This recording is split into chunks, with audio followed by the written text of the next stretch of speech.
Hello friends, welcome to our channel beauty tips with Vaishali या YouTube चॅनलमध्ये तुमचे स्वागत आहे.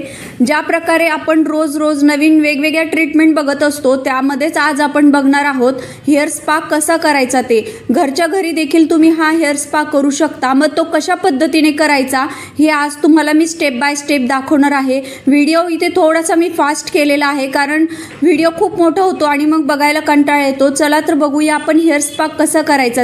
सगळ्यात आधी मी हेअर स्पाची क्रीम घेतली आहे. तुम्ही कुठल्याही कंपनीची, चांगल्या कंपनीची प्रोफेशनली हेअर स्पाची क्रीम घेऊ शकता. त्याच्यानंतर इयर टू इयर पार्टेशन करून घेतलेलं आहे. आणि मी प्रत्येक व्हिडिओमध्ये प्रत्येक वेळेस सांगते, आपल्याला कोणतंही हेअर ट्रीटमेंट जी करायची असते किंवा हेअर कट करायचा असतो, म्हणजे हेअरवर कुठलंही काम करायचं असेल तर आपल्याला सेक्शन कंपल्सरी घ्यायचं आहे. मी प्रत्येक वेळेस तुम्हाला सांगत असते, त्याप्रमाणेच आजही आपल्याला सेक्शन घेऊनच काम करायचं आहे. बघू शकता व्यवस्थित काम चालू आहे. सेक्शन घेऊन व्यवस्थित मुली करतायत. बघू शकता फ्रेंड्स, तुम्ही अशा पद्धतीने तुम्ही देखील हे करू शकता. आपल्याला पूर्ण क्रीम पॅनिट्रेट करायची आहे. बघू शकता फ्रेंड्स, तुम्ही केसांना पूर्ण क्रीम पॅनिट्रेट झाली पाहिजे.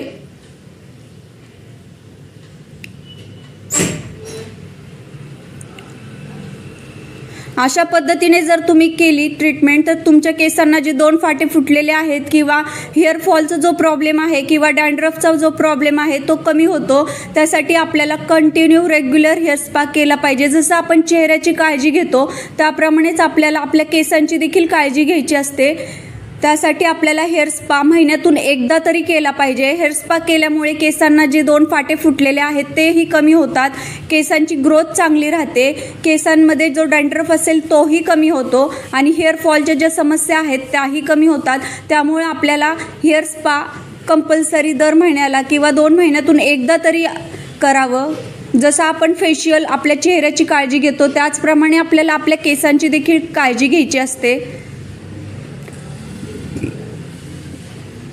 अशा पद्धतीने आपल्याला पूर्ण क्रीम पूर्ण केसांमध्ये पॅनिट्रेट करायची आहे. त्याच्यानंतर आपल्याला आता स्टीम देऊन घ्यायची आहे. स्टीमर आपल्याला असं मिळतं. स्टीमर ही कॅप आहे.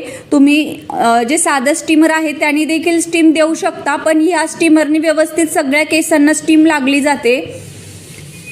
स्टीम दिल्यानंतर आपल्याला हेअर वॉश करून घ्यायचं आहे. बघू शकता फ्रेंड्स, तुम्ही स्टेप बाय स्टेप जर तुम्हाला केलं तर व्यवस्थित आपल्याला रिझल्ट पण येतो.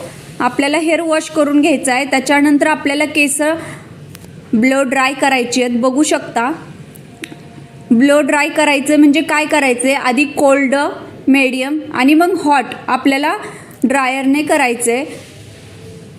त्याच्यानंतर आपल्याला सेटिंग देऊन घ्यायची आहे. बघू शकता फ्रेंड्स, कशा पद्धतीने सेटिंग चालू आहे. अशा पद्धतीने तुम्हाला देखील करायची आहे. सेटिंग करून घ्यायची आहे. बघू शकता. त्याच्यानंतर राऊंड ब्रशने देखील खालून केसांना आकार देऊन घ्यायचा आहे, म्हणजे छान दिसतात केसही. अशा पद्धतीने आपली सेटिंग झालेली आहे. बघू शकता तुम्ही, व्यवस्थित आपल्याला राऊंड आकार देऊन घ्यायचा आहे खालच्या बाजूने देखील, म्हणजे केस दिसायलाही छान दिसतात. आणि हा आपला फायनल रिझल्ट आहे. बघू शकता.